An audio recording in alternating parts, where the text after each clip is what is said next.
interview interview with Sharada Bhat, the 16th of December 2003. Okay, I'd like you to just start off by telling me just a little bit about your parents and where were they born, what village or what state were they born in India?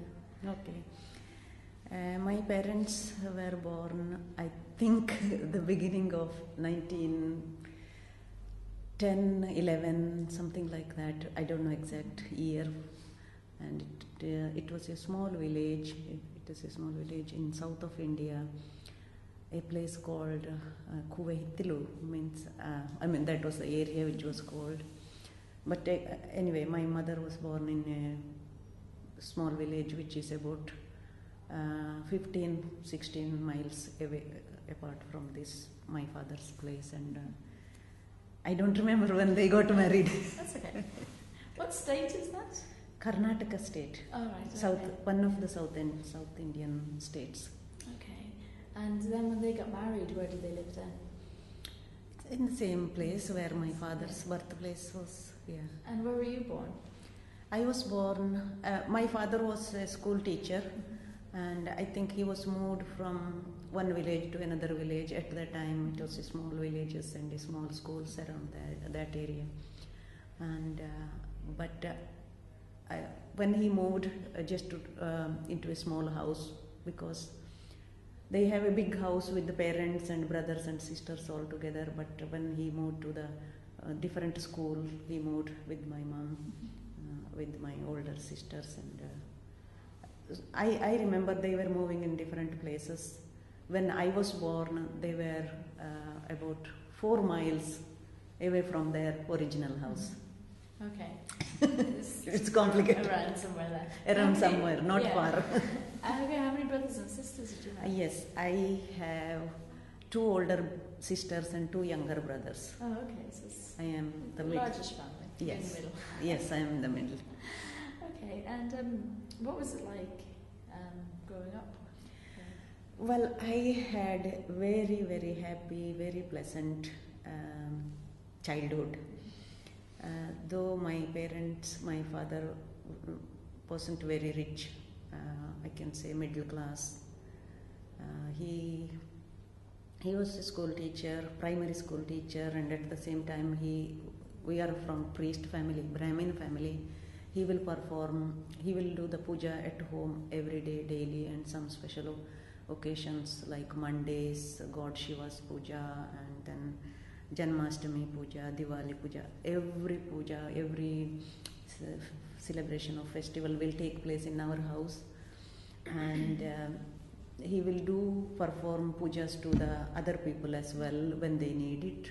Though he wasn't a learned priest, he's a school teacher, and at the same time he will help to the other people in the same kind of things. So you went to school there? Yeah. As well? Yeah, I went where my father was a teacher. So was he actually your teacher at some point?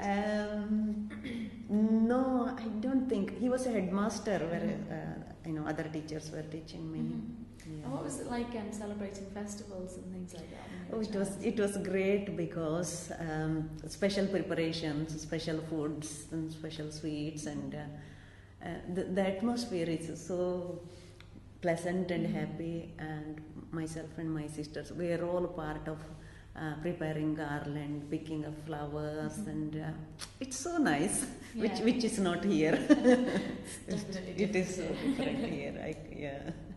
And how far then did you go? Did you go with your education? I did degree in physics and maths. Okay. Yeah. And then after that? After that, I took actually the teacher's training, and I didn't finish training. My wedding was fixed, and my wedding day was the day after my exam. But in between there were so many ceremonies, and one exam I missed, and I didn't study for exam. So I completely gone mad when wedding is fixed, and then I was coming away from India, which is a bit sad that leaving the family and coming, and also exciting to come to England. Yeah. So it's all combined, and my exam didn't go well. Didn't go well. I didn't pass that B.Ed exam. Mm-hmm. Even if I passed, I don't think I would have done any teaching here because that qualification doesn't count here. Mm-hmm. So you'd have to do something else. Yeah, if I want to teach in India, I have to start for the exam again and then pass. So gone. Okay. With yours arranged marriage. Yes, yeah? yes. And what was that like? Well, my husband's brother-in-law, his sister's husband knows my mom's aunt and uncle. This was a bit complicated, but that is what happens in India. If some family knows a girl and the same family knows a boy who are in their relationship, they know them very well. For example, my husband's brother-in-law knows him very well, and he knows my mom's aunt and uncle. So there's connection. So there is connection, and they told my mom's aunt that there is a boy who is in England. That time my husband was already in England, but he's looking for a girl who is educated to come abroad to cope with the situation. And was he over here studying? Was he in England studying, or was he? Yeah, he was. He came to work as well as he wanted to do the not postgraduate, some further exams. Yeah. And where was he living then? He was near London, Aylesbury. That area is called Aylesbury. At that time, 1972, he came and he worked 2 years. Then he came to India in 1974. I mean, at that time the wedding was planned and. So when you went back, did you both go back together, or did you have to follow after on your own, or what was that like? What was it? How did it all happen? Well, wedding took place in 1974 May. The wedding was in May. My exams finished 2nd of May, and 3rd of May was my exam. Marriage. Then I came. He left India within 2 weeks because his holiday was finished. May, in June, I think 22nd or 23rd of June, I came alone. You came alone. What was that like for you? It was challenging, and it was a bit frightening, but I was not that frightened. I don't know what to expect. Yeah. Though my husband explained me around, airport. It was the first time I was in the aeroplane. But I don't know, I had a sort of confidence and courage, and maybe, we believe in God, and God arranges everything for our own good, and that is the way I took it. And because I did not know him before, only a week before our marriage, not a week, maybe 10 days before, we were introduced, and I straight away said yes. And he was looking for a girl, and I think first 2-3 girls, either horoscope did not match, or girl did not agree, or some reason 2-3 didn't click, and mine horoscope matched, and we both said yes, and it just took within 10 days marriage was fixed. So when you arrived in the UK, then it must have been a bit of a shock for you. I mean, no matter how much explaining you can do, it's still a shock. Yeah. But it was like in a movie. I am in the middle of something. Yeah, but it was okay because my husband's friends were there in the same hospital, and we will meet each other. They will come to our place because we are the only married couple, and we had kitchen, and I can prepare food. Okay, so they were all single living in the rooms, so they will come to our house, and we'll have a good gathering. And weekends, whenever weekend my husband is free, we will go out sightseeing. It was June, July, August, which was the summer time. Yeah. We went to London a couple of times, and very nice. Yeah. I mean, I don't have any hard things. And I guess there was already Asian communities there, so you were able to buy things and stuff. It wasn't too difficult then. No. So then at what point did you decide to move to Northern Ireland? Oh, that was after about 6-7 years. My husband specialized in psychiatry, and also he took, it is a job, you see, for Asian Indian doctors, they don't get a permanent job so easily. So someone suggested to take GP, which means it is permanent. You need not move from one place to the other place. So he took GP training, and then he tried to become GP. Not very successful at that time. I think that wasn't so easy to get any jobs. Yeah. Then he applied in Northern Ireland. There was one job which he liked best, which he can use his GP training as well as his psychiatry knowledge, and he got the job in Northern Ireland. And when he came for interview, I came with him. I mean, we had 3 children at the time, all babies. Okay, so they were born in England. They were born, 3 of them born in England.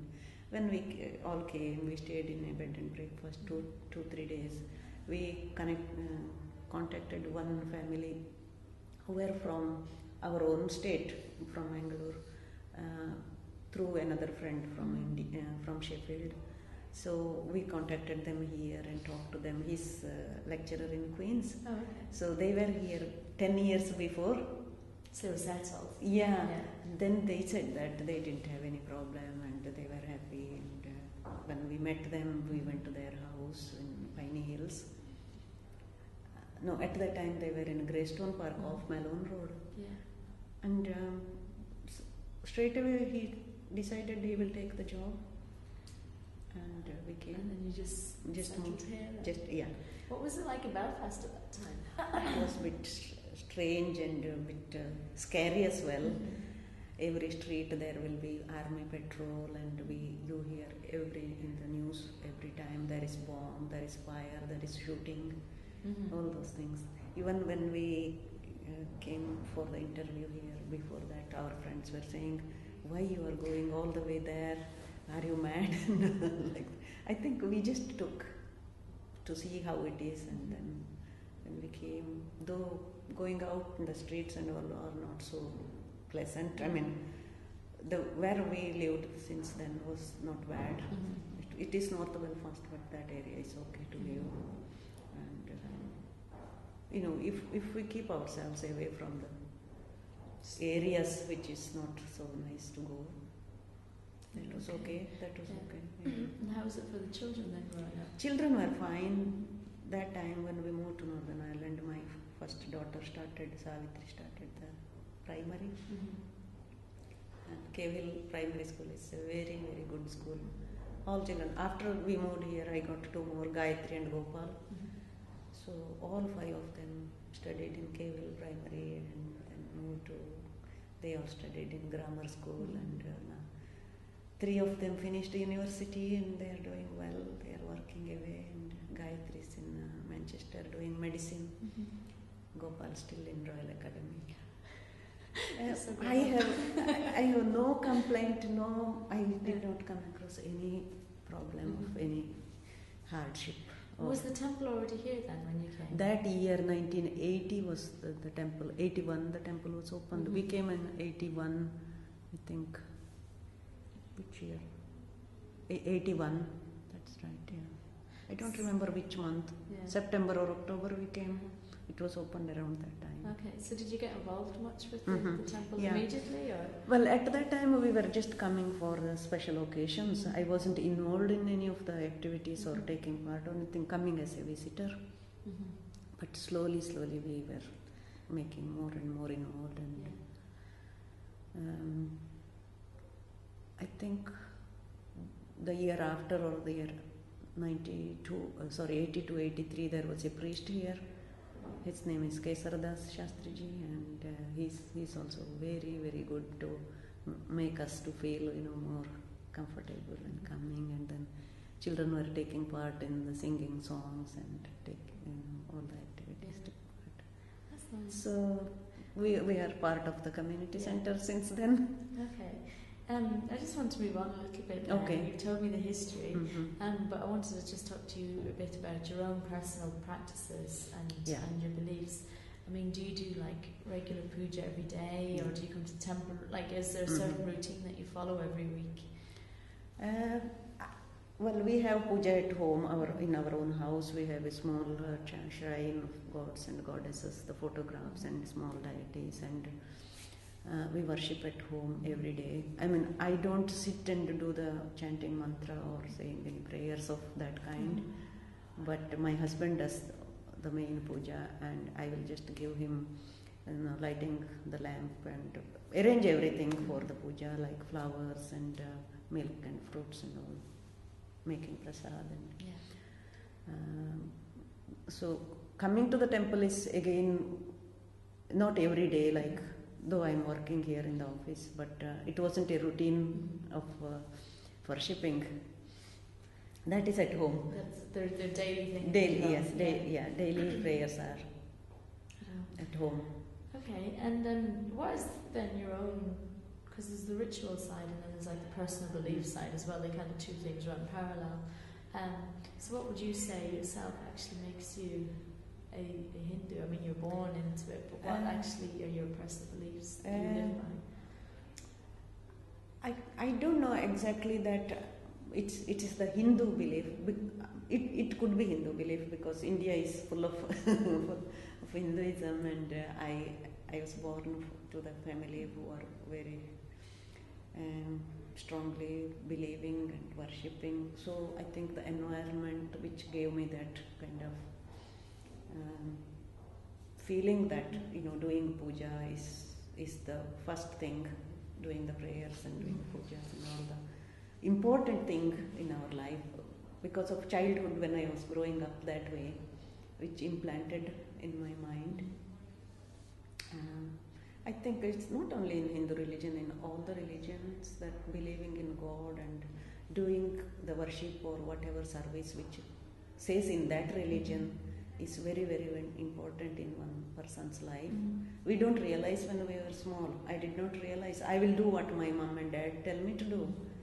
But now I realize that how important it is to implant one child's mind about that. So do you feel then that your understanding and your beliefs have changed then over the years as you've grown? Yes. When we were small, we don't understand or we don't know why we are doing.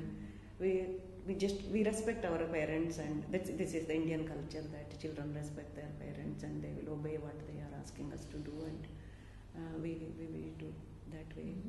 But when we mature, when we try to understand and learn more about, then it fits into the right place.